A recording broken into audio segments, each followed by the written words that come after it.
Welcome to Monday Night Live Chat. It is May 2nd. It is crazy busy out there. It is not Monday. I love your intros. Your intros just make the whole... The what? Your intros. I would like to know from everybody who's watching if your intros make them feel as uncomfortable as they do me when I listen to them. They should. Because you see, when I make my other videos on my channel, I just start it. I have the same thing. Welcome to my channel, SteveO the Window Cleaner. That's my I just started out of nowhere, and then I just go right into the topic because I'm always like I have to move right into it. Like I don't have like any sort of a spiel or anything that I say. I just go right into it. Yeah, me too. I don't ever have like a long drawn out. No, nothing like that. 10 minutes later, are we gonna get to it or what's going on here? Right. 3 minutes. It's 3 minutes. I could get it done in 3 minutes. Yeah, true. Well, do you have any shout outs that you want to do? Yeah, Evan Stomp is the first one, which I don't think Evan has been #1 yet. So what's up? Window Guys is here. Missed one, of course. TNT's here. Victor Gruel, what's going on, man? Jordan's here. Carlos is here. If you didn't know, we didn't have this yesterday because SteveO had to be born what, 48 years ago or however old he is. 48. Yep, exactly. Yep. So it was just, I had to go stuff my face with food last night. That's what I do on my birthday. I feel overgorged today, but I feel good. I feel really carb good. Loading. That's what they do before triathlons. You ever been to the Bundt Cake store? What is it called? Bundt Cake? Nothing but Bundt Cakes or something like that. Bundt Cake. Yeah, that's Alex like my favorite ever. A dozen Bundt-Cakes. Yeah, and is that what they're called? The little ones, Dude, you're talking to a pro, man. I'm a recovering fat guy. You're not allowed to eat those, I thought. I can't. I haven't had one in like years. But they're really good. They're super really moist. They put like the cream cheese icing like more in the middle so that when you get there, you're not just eating a bunch of cake by itself. And I'm not keto anymore. Thank you for that. You've stopped me being keto. After the show, I'm going to nothing but cakes. I went to a wedding one time where each person got the large one, but then there were extras for all the people to eat them, and I ate freaking Bundt Cakes all night long. It was really bad. You ate all of the extras. And then I had super shakes. Just not freaking good. Not good at all. It was really, really bad. We have like a random topic for tonight that I think I would like to hear some people's opinions about, and that's, would you rather be an employee or an owner? I know most of us are owners that probably watch this, but there are people out there that sometimes just want to be an employee. So I would just be interested here in the comments. Do you love being an owner? Are you an owner that wants to be an employee? Are you an employee that wants to be an owner, or you just like to stay those two? That's the topic for tonight. Of course, we never stay on it, but yeah. By the way, Mike Nichols is here, and he works for his son. So that's an interesting one. Yeah. So he's technically an employee. His son is the owner. Hey, real quick note. Did you see this from TNT Wash Pro? Keto kills your kidneys, so it's okay if you want to stop. See? Boom. Yeah. Yep. There you go. It's done.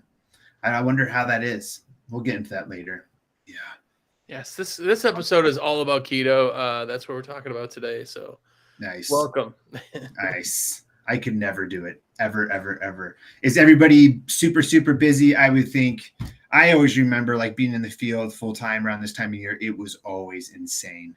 I always spent my birthday always working like on the glass. Like that was always like a super long day. It did not matter. But I would feel like everyone would be crazy busy right now. Yeah. If you're here watching, by the way, you know that we always try to get you guys to comment as much as possible because it helps us out. Ask questions if you want to chat. But if you like, please comment and tell me just in the number how many weeks out you're booked right now. And it can be 0. It can be 5. But tell me how many weeks out you're booked right now. That'll tell us a bit how busy it is. So, did you ever have a rule about like you only would book out as like a certain amount of weeks? Like I know some people have like a 2-week rule where they'll say, okay, I don't want to overbook. So at 2 weeks and I'm full, I'm not booking anymore until I get to a certain point. So there's 2 kinds of businesses. There's one where they're like just happy, right? They're like, yeah, I am where I am. I'm not getting any bigger. I'm happy. I was in the growth mode. So I was always like 3 weeks out. As soon as I got to 3 weeks, I'd be hiring people, get that crew on, and you'd be dropped down, barely having any work, scrambling. And all of a sudden get back to 3 weeks and hire more people. That was just kind of the rotation.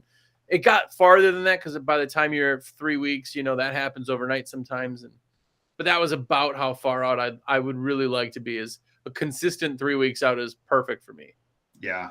My first year with Pure Pro, I was not smart and like booked myself out in April all the way through end of July, all by myself, and scheduled every day, like 5 days a week, full.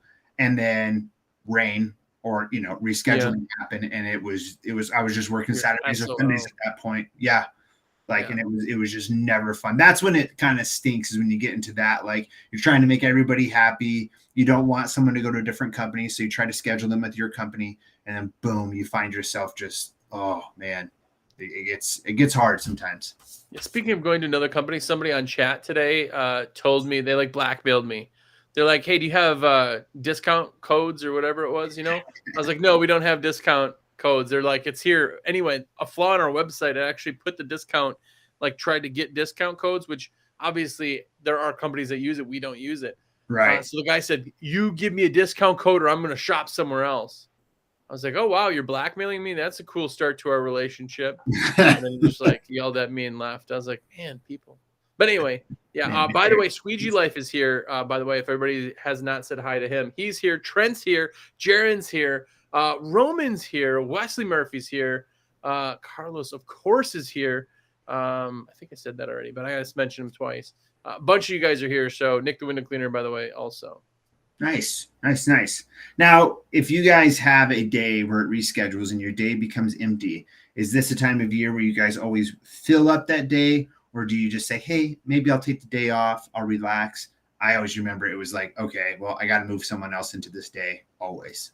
Yeah. I didn't stop and relax when it was busy season. Like, I couldn't stop, Yeah. I mean, winter time, you're like, it was kind of nice when fall finally hit, and you're like, okay, well, it's slow, but that's okay. Once summer was there, it was like you're a squirrel, you kind of have to get it while you can. I did hear an interesting thing, though. A guy said that he always schedules half days on Friday, which he catches up on his float board stuff, gutter cleaning, exterior window cleaning, that type of thing. And then if there is a rain day, usually it's not a whole day's worth of loss, and they'll go ahead and pack it. And they always have a half day. And if everything is caught up and whatever, they just go and like have like a company like meeting on Friday afternoon, which is pretty rare, he said. So that's nice. I thought that was interesting. Yeah. I could see that though. If I mean, to get to a point where you're just like, man, I just want to make sure that I always have that open time to be able to do something in the end of the week, Yeah.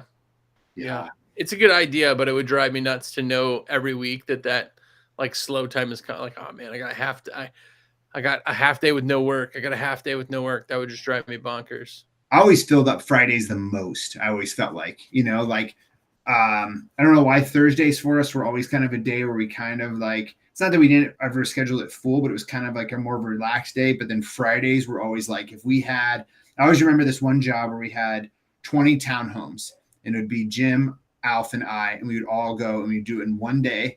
We'd start there at 7 a.m. and you'd be like, walking across to different houses, and that's what you would do for that day. And that's what we always did, was huge stuff like that, always on Fridays during the busy season. Somehow it'd always be like a day that was like 105 degrees out. You never got a break. You never had that like drive to another job where you get to eat your lunch. Yeah. I really dislike big jobs. Like, really? There's nothing, everybody's like, oh, I looked at mansions. I do cookie cutters all day long. There's like nothing worse than when you get and you're like, man, you're busting your hump. You get really hot in houses and stuff too. You're working, you're staring, all of a sudden you like look and you're like a quarter of the way done. You're like, dude, I should be going home. I should be done to the next job right now. I can't stand big jobs. I know some people can. I agree though. I agree that like the cookie cutters are really nice. The big jobs are nice to do with the crew. That's what I always liked. With a good sized crew, it was always fun to do because you could look at it and think like, oh, this guy's there. We're going to be done in this time. But yeah, my worst job always was we went out and do these about 100 garage doors 2 times a year.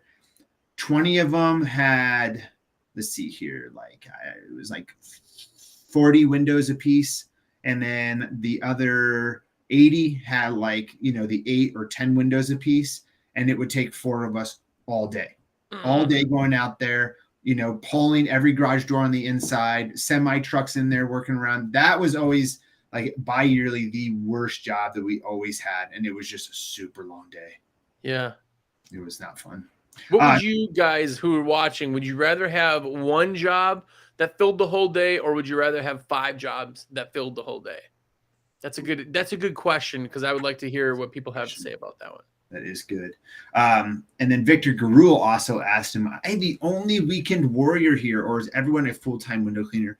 I have some respect for weekend warriors who do this on the weekend, who work a full-time job and then do this Saturday and Sunday. That's a lot of work to do.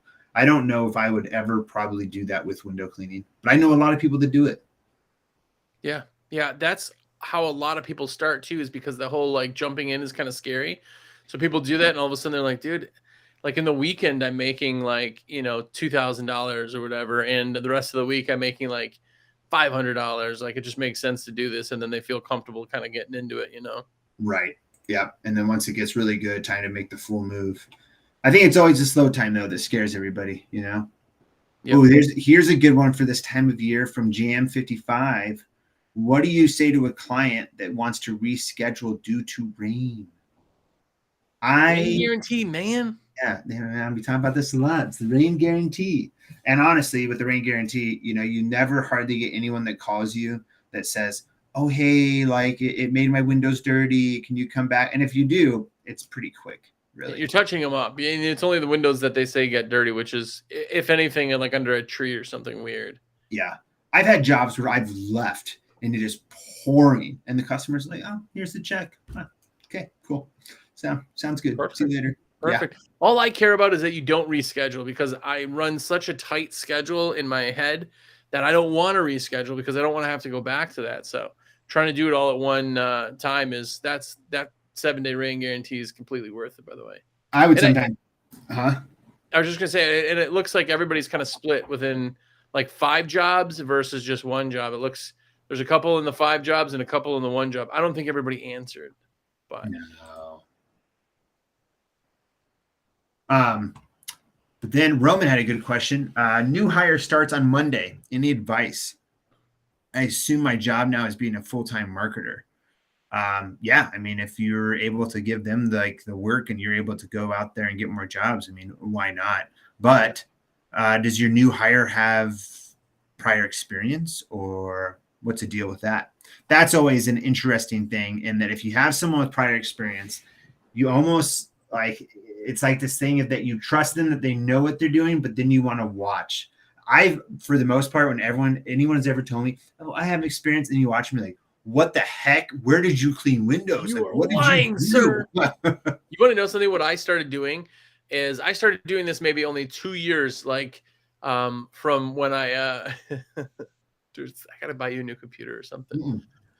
My hair looks so stupid tonight. God. Mine too. It's out of place. Look at this. Look at this right here. Look at it. Oh man. No, but what I started doing is, in my interview process, we would go, "Hey, let me just show you around, kind of get you a feel, And because my question was, "Are you scared of heights?" It would always be things. "Are you good on ladders?" That type of thing. And everybody goes, "Oh yeah, no, fine." We'd walk out to the shop area, out of the offices, and there'd be a ladder set up.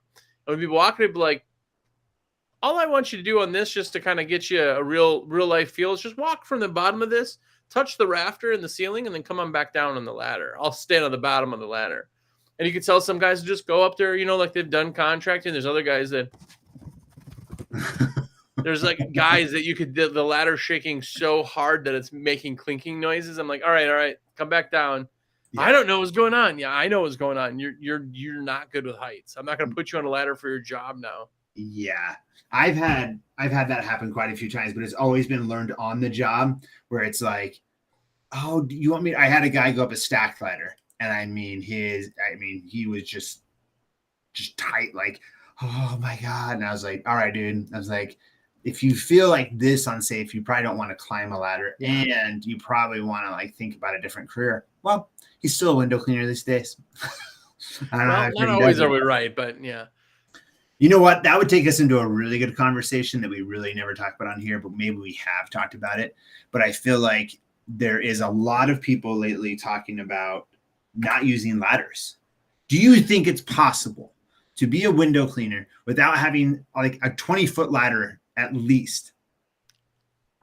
Could If you want to do the we, full gamut. what if I could I do a stack instead of a 20-foot ladder? Yeah. A stack. If you had a stack, that's fine. Would I have to have it though?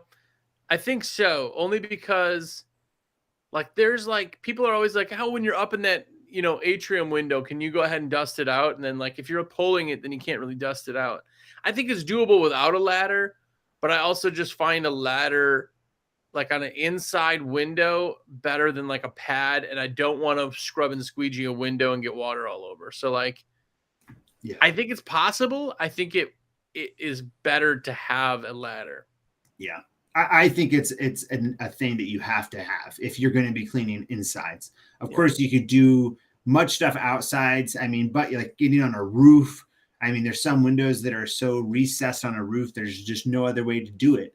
But it's an interesting topic that comes out a lot this time of year with people opening new window cleaning businesses. And that if you are listening to this or you're watching now and you're not comfortable on ladders, like you're going to have to be at some point. I could see if you've gotten hurt on a ladder or you do have like you're a little bit scared because of a past situation. But at the same time, if that is the case, just know that it is going to come up that you're going to have to get a ladder. There's just too many situations where you have to have it. Yeah, you can't. I mean, limiting the time on a ladder, I get that, but you can't take a ladder out of the equation, I think. I mean, but it's a tool though too. It's like, could you be a mechanic without a ratchet? There's probably other tools you could use, but like, why use a crescent wrench if you can use a ratchet kind of thing? Yeah. I get the part that I'm really torn with is when people ask my opinion, they're like, hey, I'm new. Do I need a water-fed pole? No, absolutely don't need a water-fed pole. Would I, knowing what I know now, ever be a window cleaner without having a water-fed pole as like one of my tools? No. Like water-fed pole is the greatest tool ever, but you don't need it. Like need versus want. You don't need it. You're just going to really, really want it. Right. I think it's the same thing with the ladder. It's like you want to stay off a ladder, but you kind of need one. Yeah, exactly. This was a good thing. We're talking about ladders from Vanderhoff was, what do you guys do if you have to climb a 20-foot in the air inside and remove a grill out of the window, but no one's at the bottom to hold a ladder on a slippery tile? Okay, so slippery tile, that sucks. But one of the things that you can use that I learned from Jim back in the day was the stuff that you put inside of like your drawers or the stuff that you put underneath a rug for a rug not to slip, right? Yeah. And you can buy like a big roll of it for really, really cheap. Cut off like a 2-foot section of that, put it underneath your ladder. You won't move. Of course, you always want to have your angle good of your ladder. I think that's something that a lot of people don't learn very well, some of the pictures that I see. But if you want to have that, that will really, really help with something like that. Now, I feel you. I've been up there on like a 28 on tiles, removing a grid that just completely like fell apart. And I had this one job. I had to do it all the time. And they literally had little tacks up into the wood holding the frame like of the grid into the window. And you have to take it off and you have to put it like one side over. And it was a big half moon. Put one side over your standouts, put the other side of your standouts, and then hold it in the middle while you scrub the window. And, oh man, it was horrible. But there's an answer for you. As like a devil's advocate to that, as I would never be in that predicament that all that stuff was true, including the part that you didn't have somebody else there, because there's always two people. Every crew, every house that has ever been done under my watch has had two people there, just for that fact. Yeah, it's hard. But I know Vanderhoff works alone all the time. So yeah, I get it.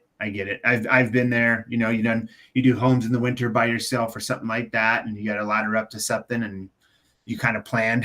You look around and you say, "Oh, well, I think I can be a Spider-Man and grab onto that," or aim for the bush, not the concrete ledge. Yeah. Once it starts sliding, I'll just jump off and hop over there. I had one time on a ladder. This is when it was on me too. And I was in a big, it was in a living room, and I was on this rug. This rug had to have been like a 20-foot by 20-foot rug. It was giant. It was this big white marble, like, you know, whatever. It was one of those places, you know, where you're like, this is stupid. That rug costs more than, you know, my mortgage does for a year. And anyway, I'm up there and I'm cleaning and I'm reaching and whatever. And I hear a thing kind of like make a noise. And then I hear like a noise, like, and I looked down and it was my ladder. I had like muffs on the top of the ladder protector. I'm like, how did that fall off? And I looked down and the other one's popping off. And my ladder was slipping. And as it was on the ledge, the ladder was popping the things out. And so my ladder's falling, but I just didn't feel it. I'm like, oh. So I quick called my other guy and he comes running in steps. I thought the carpet would have held it, but I thought I was safe and went up there anyway, like a dummy. And yeah. I almost had an issue, but I didn't. I've always stepped on, you know, like river rock or the smaller type of rock where it's just unsettled on the side of a house. It's always been my thing. But I was going to roll into a different topic because Vanderhoff mentioned this about finding help. And I had somebody else ask me about this today. And it seems to be a pretty big topic in that people are having hard times finding employees. If you're watching this and you, oh man, John, you haven't realized how good water-fed pole is. Hold on, he's a troll. He's a troll. Like, he's going to be John Camaro or whatever, probably. Oh yeah, that guy. I don't know that that's really him, but yeah. But I would love to know in the comments if you guys are finding a good avenue for people to hire people right now. What are you using? Because that's something that I'd like to know, because there's Indeed, you know, there's Craigslist. I don't feel like as many people use Craigslist anymore, but it just seems like it's super hard for, I know people around here too, who just cannot find good workers. Well, here's what it is. Everybody wants to work outside until they work outside, right? Everybody's like, oh man, I just can't work in a cubicle, man. I just want to work outside. And you're like, you know, that's where the bugs live. That's where like the thorns are and the bees are in the rain and the sun. And then it's too hot or too cold. Like, understand is never nice except like 3 days a year. When you're in an office, there's literally a button on the wall that makes the temperature nice. You know, like, so you find that first off, you got to find somebody who really wants to work. And then you are competing against Amazon where it's like, hey, can you pull this item off of the shelf? Yes, we'll pay you $20, you know? And now you're like, well, okay, so now I have to start people at $20 because they can go get this like dumb job where they, you know, change garbage bags for Amazon and they're making $21 an hour. So it's really, really tricky to kind of find how to find somebody who wants to work outside and means it, and somebody who's willing to work with their hands for the amount of money that we can pay them, you know? Did you ever have maybe like, or you saw this like in your hometown or where you are now, College Pro Painters, that business? Yeah, right. There's a window cleaning one that's College Pro Window Cleaning. Oh, really? Okay. Yeah. I don't know that they're the same thing, but we had a College Pro Window Cleaning also. I almost wonder now if that's kind of the way that people, I mean, I know there's going to be good companies or, you know, companies that will get employees and there are people that want to do it, right? Like we see Fish, you know, there's actually people that stay with Fish for like a very, very long time. But I almost wonder about how much, you know, that will come into play of, you know, be here to kind of learn the business and to create your own business type of thing, because it just seems like most people learn it and then they just decide like, okay, I'm just going to venture off. I'm going to do this on my own because it's low overhead to get in, you know? I've had probably 7 people start their own companies without exaggeration, probably 7 different people. And one of those people has ever done anything with the company. And it's still just him that does it, but I mean, he's still doing, everybody else has kind of stopped. So there's a difference between cleaning a window and running a business. Like it's the same reason that when a restaurant goes under, all of a sudden it reopens in 3 months. It's the cooks that bought it. They go, we can make this food. They realize they can't run the business and then it fails again, you know? Window cleaning though is nice in that it is really something that you can make it what you want it to be. Like we have, you know, Victor, a weekend warrior, as far as that goes. I know many people that do that, or many people that, you know, just are very big about making it like their own schedule of what they want to do. And that's what I do now with it, where I used to be like, you know, 60 hours a week in the field. You know, now it's not like that. It's a different situation, but you know, things like that come up as far as with window cleaning. Here's an interesting question to everybody in the group. By the way, Just Jacob joined us. Everybody can say hi to Just Jacob. But here's a question. Could you do that and hire like people for just the summer? Or because that would that would be my biggest nightmare, would to be always training, and then you have somebody for 3 months and they never get great. They just get good, and then you're just turning around again. Like the college kid summer off type thing is nice to kind of help and fill spots, but I couldn't do that all the way. I would like to know from other people if they could do that as like their main source of hiring. That would drive me bonkers. It would drive me crazy too, to not have a good crew of people that are year round, and then just to have like people coming in, not really like learning it, but them knowing they're going to leave by the end of summer. Like summer is so short, really, like what kids can start mid-May, get out of college, be done by August. Yeah. It's not long, So that's where jobs like I used to do moving a lot in college. And it was so good because that you step in, you learn a couple different things, and boom, you're going. Can you pick a thing up? Then you're in it, Yeah, it's a pretty like thoughtless, but it's a good like college job, and that you get to hang out and just whatever. But I could see that it would be a hard what? We should laugh. No, you were like, it's just a good college job. You just hang out. You were gonna say something about bro, and now probably. I could see you. I could see like college SteveO just being a bro. Just like 4-hour bashing, like I just did my thing. That was great, man. I don't do nothing. Yeah, if you have, it was just about having a day job, so that nighttime I could just hang out with friends and like. And if I had a day off, I was taking the day off. Like I did summer school sometimes, and other times. Dude, you have to turn it off at some point, So like having the job, it'd be really nice to just get a paycheck again. Like I haven't had that in like 20 years of being like 9 to 5, 5 o'clock comes. All right. See you tomorrow, Karen. Like it would be kind of nice for that, but I don't know that I could ever go back. Jacob knows my whole college experience here. So, Yeah. Coke and roids, man. Coke and roids. Pretty sure I'd have a freaking heart attack. And really little testicles, I think, with all that. But hey, ooh. You got a kid, so it's still something's going on. There you go. Quick question from Ramon Rivera. Steve, got called to solar panel, but how do I go about much do bid? I'm thinking you're asking me how much to bid for solar panels. Here's what I do for solar panels, and I think it's actually a great price as far as I do $10 a panel or a $199 minimum. If they're on the ground and they're super easy to get to, I think you could do more of like 5 to 7 depending on it, and maybe like a 125 minimum. But that's where I'm really sticking to as far as solar panels. But no, it's been a while since I cleaned solar panels. I'm sure that it seems like in California, solar panel cleaning is absolutely taking off by all the new like rotary brushes and everything.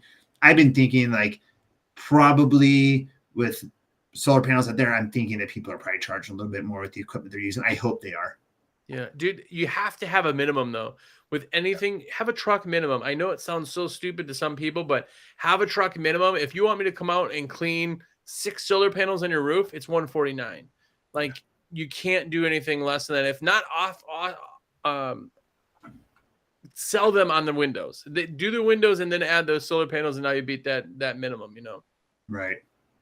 And then de-evolution, you asked if you clean them trad or if you clean them trad. No, I've always cleaned them with water-fed pole. Water-fed pole for solar panels is so easy.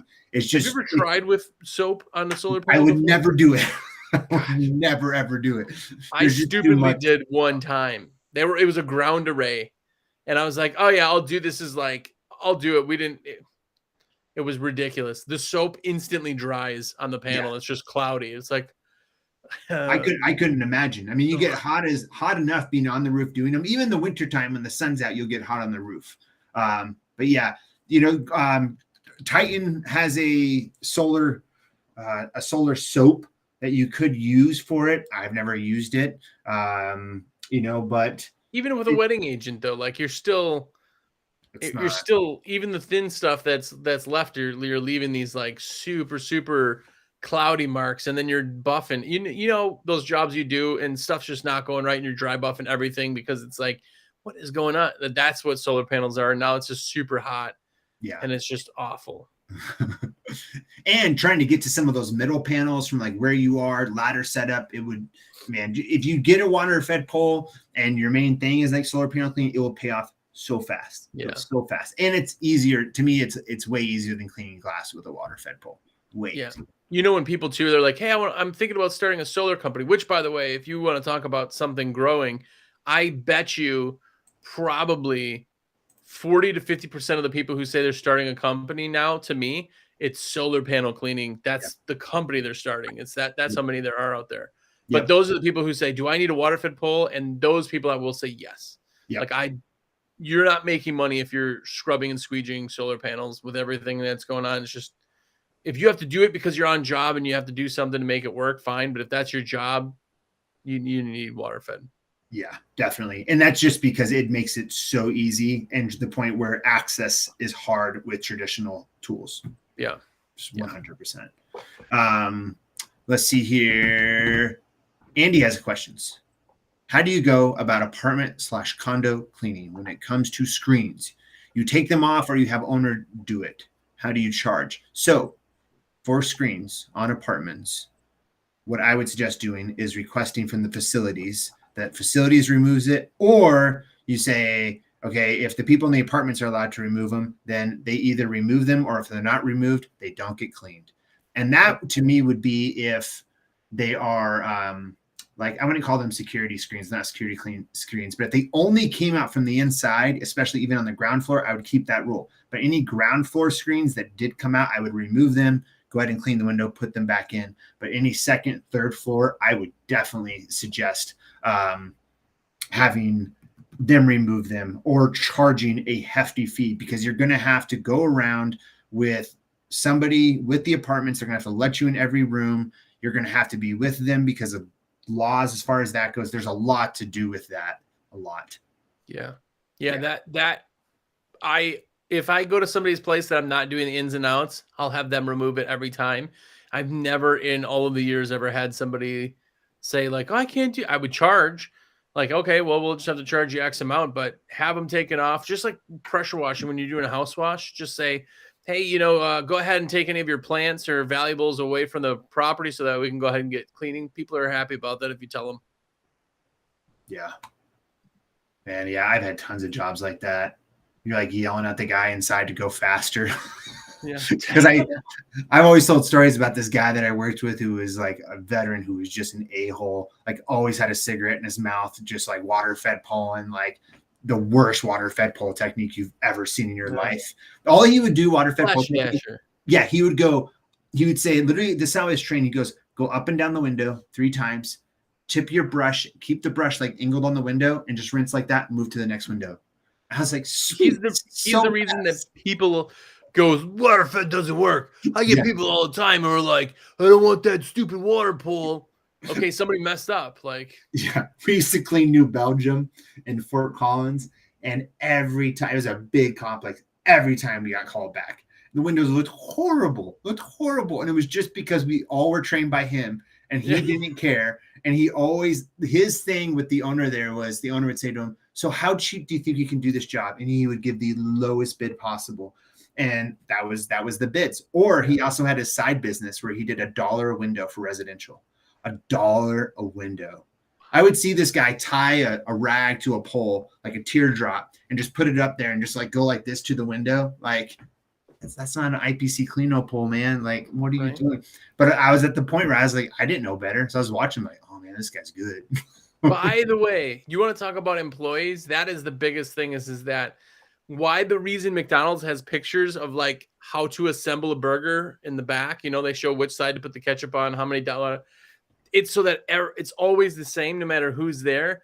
That's the problem, is that if that guy is the one that trains, every person that comes under does it his way because he was trained by them. So when you hire somebody, that's what you have to think about. They have to be a clone of you and how you do things. Maybe not your speed or your commitment, but they have to be a clone in how you do things.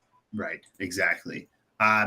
Evan Stomp said something here that most people don't know how to remove their own screens. I don't get it. Yes, that is very, very true. And that's why personally, like I this year more than ever, I get asked by so many people, I don't want to have anything to do with screens as far as residential. Yeah. Like a facilities person at an apartment building is going to know how to remove the screens because they deal with whatever's going on in facilities.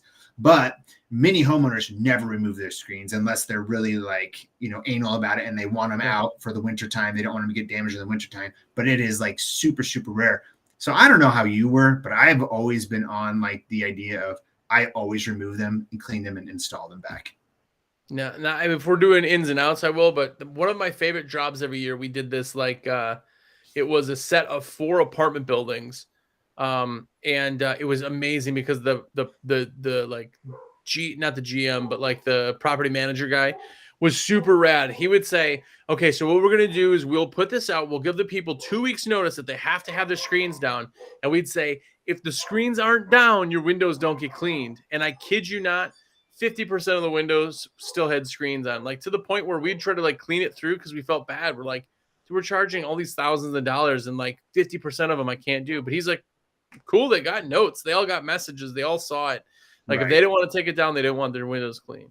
Yeah, that is the best way. I love stuff like that. Let's see here. What else we got going on? Did I miss any that you saw here? Yeah, by the way, just to say thanks to everybody who is commenting. Like I said, this really helps the channel. If you haven't yet subscribed to, Steven likes to have subscribers. It gives him value in his life. So please do subscribe if you haven't already. Please. And it's really good conversation, actually. I'm reading a lot of these as it's going through. Just Jacob said the reach it technique is the worst. Absolutely correct. Oh, yeah. Very, very true there. Yeah, $1 a window. Say it ain't so. Yeah, could you believe that? By the way, Victor did hire his nephew one time, so he's learned a valuable lesson there. I remember to say that. Yeah. Ooh. Oh, here you go. We talked about this, but I want to talk about this. We talked about this, but I want to talk about Vanderhoff raised my prices last year $1 per item, and I'm raising them again $1 per item this year due to inflation. What's your guys' opinion? We just talked about this last episode. As far as you want to talk? Yeah, no, I could literally talk about raising prices all the time because go ahead. 95% of people are like, yeah, I can't raise prices, and then you ask, you're like, why can't you? Well, people wouldn't pay that. Have you raised prices? No, I can't. So you have no idea that you could do that, like, and then people do, and they're like, oh my gosh, like. It's like the dentist clothes stuff. Have you heard anybody talking about that at all? People who do this dentist clothes that I've been talking about for quite a while, they're like, I can't do that. Like, you just can't do that. It's like having people schedule before you leave, right? All of a sudden, every person that's ever done that is like, oh my gosh, this is amazing. It's like, yeah, just try to raise your prices, and I guarantee you'll find out that you can raise your prices. What's your dentist clothes? What's your dentist thing? Oh, the dentist closes. When you go to the dentist, when you leave the dentist, you always have your other appointment booked. Oh, yeah. You just leave and you're like, oh, yeah, cool. This is what they do. Yeah, the idea and mentality of people scheduling window cleaning regularly is what holds them back. They're like, their windows are clean now. I'll just let them call me. It's like, no. You go, great. This is awesome. Do you want it done in 3 months or do you want to wait 6 months? And 98% of the people will be like, oh, cool. Let's do it in 6 months because they're happy right then and there. They book it. And now you just have all of your, even 90% of the people you have them do now all of a sudden twice a year. You just doubled your company. Yeah. Like little things like that are just, but it's a mental thing. That's why it's a dentist closes, because when you go to the dentist, no one ever questions that. They just get their next appointment and they're not like, this dentist is trying to screw me. They're like, oh, but I'm getting it done in 6 months. Like, yeah, it's a mentality thing, Oh yeah. I have all my customers on just reminders of, I call them, but usually I've always made like from the first time, like, so how often would you like to get it done? This is what I suggest. I always suggest 2 times a year. But then if they want more, they want more. That's kind of because I just kind of like keeping it at 2 times a year. I really don't want to do a home like every 4 weeks, but that's just me. I think it's a great idea to actually do it. But yeah, I had a ton of people who did it that often. I had one guy do it, or one chick do it every 3 weeks, which is super weird. But it was so that every 6 weeks she had her ins and outs done. It was a very weird schedule every 3 weeks, but it's great. It was great. Like, you pay for the view, have the view. Like, what does it cost you? Nothing compared to everything else, Your heating bill costs more than you spend in window cleaning a year, Right. We got tons of stuff coming in here, man. Yeah. By the way, if you've tried the dentist clothes, Evan said he tried it and it works super well. So if anybody else has tried it, definitely mention. By the way, Victor said that the live streams are awesome. And he just wants to say thank you to Steve. Oh, and you said your name. Yeah, you can say that. You said, and myself. And myself included. Thank you. Man. Hey, here's an interesting question real quickly. I'm not trying to pass anybody else's question, but Antonio Howell asked, anybody have pay-as-you-go workers' comp insurance? I guess I didn't know that was a thing. Is that a thing? Say that again. Anybody have to pay as you go workers' comp insurance? I didn't. Pay as you go, because usually, yeah, that's an interesting thing. I have not heard of that.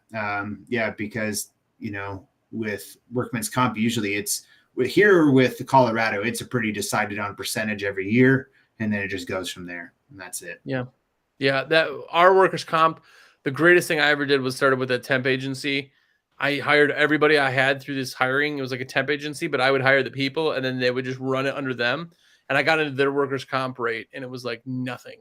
I think I paid 37% for everything. That was like term life, term disability, vision, dental, workers' comp, paid vacations, paid holidays, like everything under like 37%. It was amazing. Wow. Yeah, man. It's amazing to me how much I could go on about this, but how much just different insurances and money comes out. It makes me depressed. So I don't want to talk about it. Yeah. Let's see here. Oh, we had a bunch of good ones here. What was it? Max asked, anyone know which black diamond rubber was sent out in recent orders, medium or soft? I do not know as far as the sample goes. I do not know. Sample. Yeah, I don't know what that sample would be as probably soft. Soft is probably the most common, so I'm guessing soft. Ooh, here's a good one from Roman. What do you do with employees when it's slow? Just tell them no work to sit at home if they're on commission? Well, yeah. We're a seasonal business. Like you have to, it's uncomfortable, but everybody has to understand it. You're all on the same page and it's not uncomfortable anymore. I think it's it's that hard thing of, you're hiring someone to help you. You may not have the work all the time, but that also is not your responsibility. And that many do feel the responsibility of that they like that a company would give somebody a job and someone a life. But at the same time, it's not your responsibility to make sure that happens for them. Yeah. It's a hard thing to kind of get a hold of, I think. And I always hated that of having people like that we would have to say to them, okay, it's fall or it's winter, like there's not going to be a lot of work. And so what do you want to do? Or we'll see you, in spring. And it's a hard conversation. I hated it. I forgot. I hated it. Yeah. So somebody else had mentioned this also, but when you don't work in the field, your entire job is to get work for everybody else. And this is one of those things where a lot of the times people don't really even realize it, but it's almost like a sense of sadness that they didn't get the work, right? So if I didn't provide and my guys have to sit at home on a Tuesday because something happened and they don't have work, you're like, oh, I feel bad for them, but you almost feel guilty because it's your fault that you didn't get, work for them at that day. But stuff happens. But as soon as, everybody's on the same page, really. Right. Exactly. Yeah. What is this gym dog thing? Just Jacob keeps saying. I'm not sure. I kept trying to read back. I didn't know if somebody in here was named Jim. I don't know. Hey, here's a weird question from Vegas Collector. Have you ever heard of a forever price or price good until 2028? I've never had anybody say that to me, like a forever. I would think that would mean like, oh, so this is a forever price. Yeah.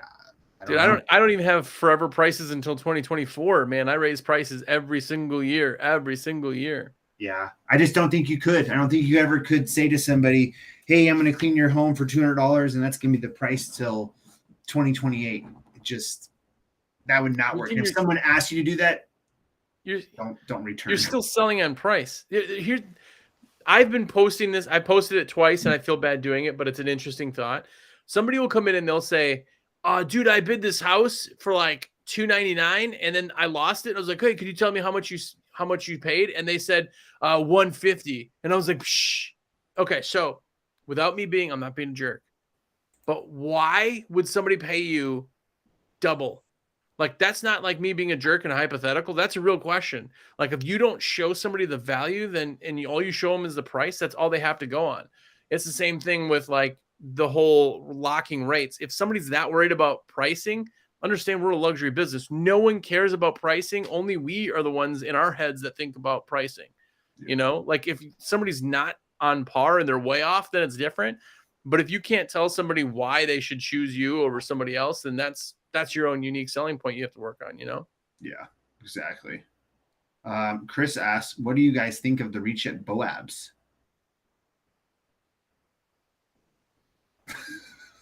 I've never even heard of this company you speak of. I think that's a China company. Yeah, check out the Grackle, man. If you want something good, you want something warranted, check out the Grackle. This is my own personal opinion, is not tied to either Steve or to Window Cleaning Resource, but do not buy anything from Reach It. I'm sorry. I've dealt with them for a very long time, and that guy flipped a switch on me. It's absolute garbage. I still am shocked that anybody buys that stuff. Some people like the brushes, I guess, but don't buy anything from them, man. There's lots better options. Yeah, exactly. And you can get one handmade by the original person that originally thought of the idea. And that's what the Grackle is. And that's the big thing about it. There's a lot of stuff where you could go back. What was the year of like all of that? What was, is that 2018? It had to be 2018. Probably. Because 2019, we all became friends and everyone was good, except for the crazy guy out there. Yeah, so you know. Do you remember how much TJ hated me? Like, it was way back before that when they were on the other side. Like, I was hated by someone. Now it's just Jacob that hates me. So it was right around the time of the 2018 convention, because I remember I was mad at TJ and I went on one of his videos. I wasn't mad at him, but I was like, it was the time when he was getting on Luke all the time, and I was like, "Hey TJ, you going to the convention? Happy to meet you there." Like I was gonna do something. No, nothing's gonna happen. Taking the gloves off. Steve was taking his earrings off for that meeting. Got my nose ring ready for it. That's a crazy time in like the social media world of window cleaning. Yeah. I would say of all the people that I meet at conventions, 50% of them go, "Whoa, you're way taller than I thought." So I must like come off as a really short guy in videos and stuff. So I like that when people are like, "Oh yeah, I want to meet you," and then you meet them, they're like, "Hey man, how are you?" Hey. You ever had someone say to me like, but... "Hey man, I'm gonna come to the convention. I'm gonna beat your ass because of something you did." Does it not happen? No. Yes, but not to a convention. It was to a ended up being a pressure washing. It was an FTE guy. I won't say his name, but there might be OGs that understand that one. But he told me like just this big private message and told me to go like have a nice life and stuff. I was like, no, first off, know who the F you're talking to. Like, I'm not one of these just like random people. I see you all the time. Like, who do you think you are talking to me like this? I was like, just know who you're talking to next time. Like, don't just think I'm some random internet person. And all he texted me back was, "Have a nice life." And I was like, mother. So I was like, okay, cool. 6 months later, I was at a conference and I walk into this back. It was like a pressure washing conference. So it was a smaller. I walk into the back room. I didn't even know he was there. And he was getting soda like out of the fridge. And I walk in, he was like, "Oh," and like fell into the fridge and like knocked cans out and stuff. I'm like, "Hey man, how are you?" And just like hid behind his wife the whole time. Oh, it was the greatest thing ever. That is great. Kimbo, you are shorter than Steve on the screen right now. You're probably 6'4". Yeah, like 6'3", 6 something. I think like you're 6'4" because you're at least a couple or few inches taller than I am. I wear platform shoes just so I can have an inch on you, just so when we're standing next to each other in pictures. I believe it. A little taller. You know, you got to do what you got to do. That's why my hair is big. Let's get to a few questions here that came in while we were chatting about life. Roman, I was gonna say thanks for rounding us back up and bringing us back on. What about if you have a small house for the day to clean? Would you pay the employee 8 hours to keep him at 40 hours a week? I think that is at your discretion as far as if you feel like the day went really well, because this happened to me when I was an employee sometimes. If the day went really well, sometimes I would get paid for 40 hours because we did a lot of work. But it's just entirely up to you. But if you do that too often, you're going to lose money at the same time. So you just got to be super careful with it. Yeah, fill your schedule and fill your float board. Have other things waiting so that if you have a very small house, they can do screens or they can detail the truck or they can do something. So it's like, okay, well, cool, man. I want you to get these hours. I'm going to give you anything. Like it's going to be an easy day, but I'm going to get something out of you just so that they still have that kind of sense of value in the company. Yeah. Kevin Henley asked, do you use DI water with the screen cleaning machine? And no, you do not need to use any sort of pure water with the screen cleaning machine. You just hook that up to a normal garden hose and go for it. That's it. If you want to hook it up to a DI, I mean, you totally could. It's not. Are you using soap on every screen also, or no? No. Only if the screens are really, really bad. Sometimes you'll get the inside screens, especially like in the kitchen, that are super greasy. Yeah. So like I'll use it on that, but it is rare. Yeah. It is super, super rare. Carlos just asked a cool question too. I know that we've got some other ones to go back to, but he said, you use workers' comp for 1099s. No, we didn't. 1099 is not an employee, and employees need to have workers' comp, but it is very, very hard for a company like ours, or yours, I should say, to have 1099 subs, because there's so many laws. The government needs them to be employees instead of subcontractors, that they make it really, really difficult. So it's a two-part question. No to workers' comp, but also it's very hard to have 1099 people. So definitely do due diligence there. Yeah. I feel like I missed some questions here from back in here. Oh, great. My dog. Sweet. Oh, yes. Oh, let's see here. Central Carolina Cleaning asks, going with DI single tank, is 200 feet of line too much for 3-story water-fed pole work? Not on a DI only. If he's central, by the way, I'm outside of Charlotte, so I know the area and water pretty well. But yeah, you should have more than enough with that. If you can still go with a feed hose from the system to the pole of 3/8, just to give you a little bit more flow. But even at that height on a DI, it's non-restrictive. You should be good. DIs are, if you can run DI, it is super nice to run DI because it's not restrictive like an RO. So there's a lot of components that you don't have to worry about, like ever attaching like a booster pump. You're never going to do that to a DI tank. You can run smaller hose because you have the appropriate water pressure to run it. Like there's a lot of benefits that if you've never ran a DI tank and you live in an area where you have to run RO DI, you're missing out. But here's a question for you, Steve. Oh. What is the highest that you can go with a DI tank on standard residential pressure? What would you say?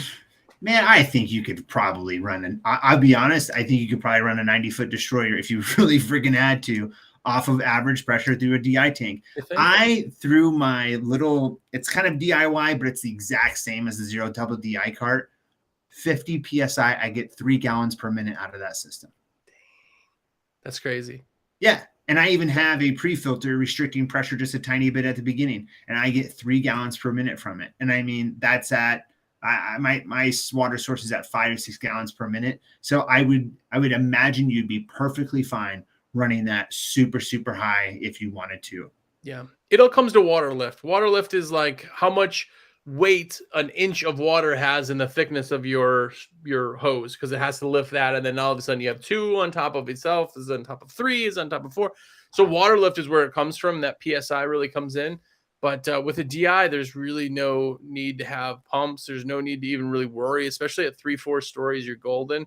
Yeah, DI is really nice, but there's only like 3 states that can do DI only. I mean, do it efficiently. Really, it's like 3 or 4. You know, it was interesting in Utah recently. I had somebody contact me and they said they had such good snow runoff from this year as far as so much snow. Their TDS in different areas went down to like 100. Really? Yeah. Utah is the worst water in the entire country. Yeah. I was shocked. And the guy bought a DI system just because he's like, I just want to run it for a while. Like I'll probably have to go back to RO DI, but I just want to run it. You know? All right, man. Yeah. Like I'm pretty sure shipping won't even get it to you in Utah if you order a DI. Like that's maybe if you are in Utah and you want a DI, hit me or Steve up, because we want to be able to put your resin orders in for you and get our kids to come. All your resin. You can go through a lot. Last question for the night from Alex Holmes. How often do you listen to music while cleaning? Comment if you listen to music all the time or if you don't listen to music. I am an avid music listener all the time while I work. All the time. Here's a better question for everybody who's watching, because we got a couple minutes to see all these answers. What is your current top 3 favorite bands right now? Put it in the comments, because I'd love to see where people's music is, because Steve, we've talked music before, and I think you're all over the place. But I want to say like your top three, one of them has got to be like a bluegrass or like some kind of like funky off the shelf weird band. Oh man, I love country. Country is one of my favorite. I don't like the love song country, but you know, sitting by a lake, drinking a beer, catching a fish, while picking my butt.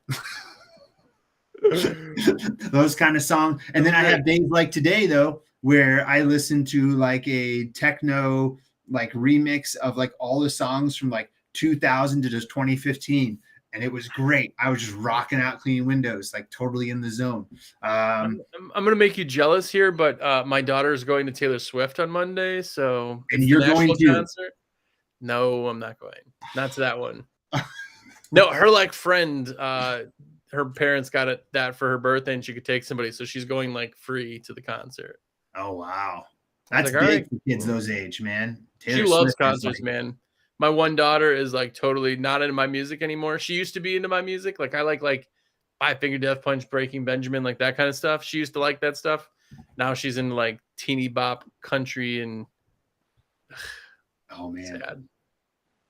Pearl Jam, Tool, Metallica. We're also gonna age a lot of these people. Yeah, you know, exactly. Like Max, I bet you Max is in his 30s. I would say 40s. I would say 40s, yeah. 40s, 50s, Good. yeah. Pearl Jam, Henry's probably Pearl Jam. I bet you Henry's in his 50s. 50s for Pearl Jam. Okay. I'm gonna guess. Max is 26. Oh my goodness gracious. Old soul.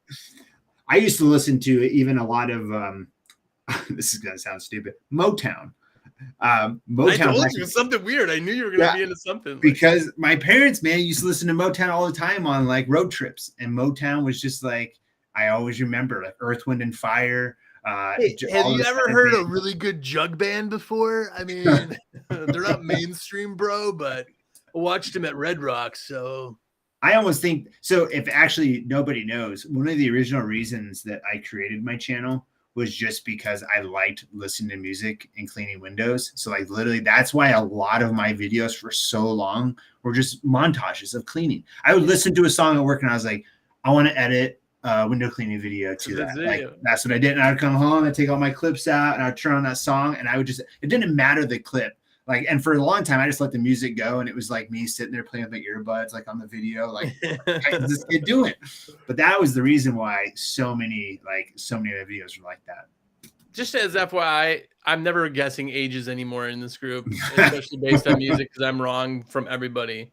I would have actually, I was going to say with the Metallica's, it's either like cliche that you like Metallica, or it's like you like Metallica because you listen to them then. Oh man, I love Metallica. On Fridays, like in my office, that's when I rock out to. Like even when I'm on chat, yeah. Alex Holmes, UFC 288. Henry Cejudo is gonna win. That's my feelings on that one. Yep.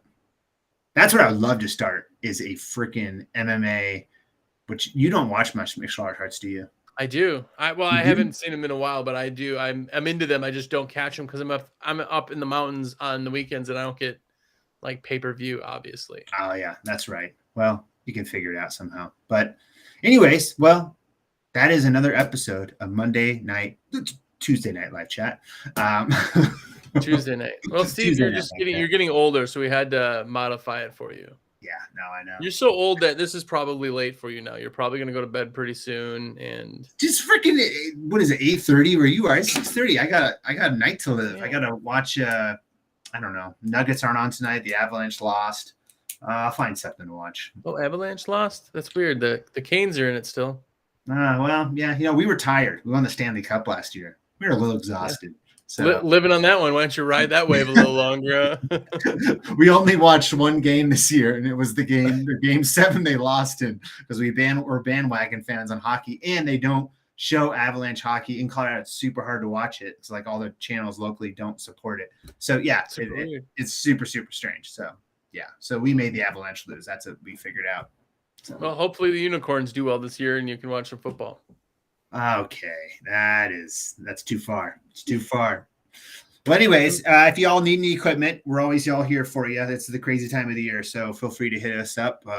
Both of us work for Window Cleaning Resource as sales reps, so you can always do that. On any of our social medias, you can always find our phone numbers, our emails, message us, wherever. Do you have anything to share, sir? Yeah, if you haven't yet and you're not subscribed, please do so. This is SteveO's YouTube channel. This is how he affords his haircuts. And as you can see, he needs a couple more subscribers. I need some more money. Definitely go do that. If you haven't yet, please do wish him a happy birthday. His birthday was yesterday, so please do. Steve is an awesome, awesome guy. If you haven't yet, check out the American Window Cleaner magazine, of course. Shameless plug for that one. Go to awcmag.com to get your subscription. And if you like content, I'm trying to put out more videos too. I have 193 subscribers on my YouTube channel. Just saying. Yes. Just saying. I'm going to catch you. Go subscribe. Go subscribe. Sooner or later. Go subscribe. I'll share it out. You right. send it to me. I'll share it out. Yeah. Sounds good. All righty, y'all. Well, y'all have a good start to May, and we'll see you guys in 2 weeks. Peace.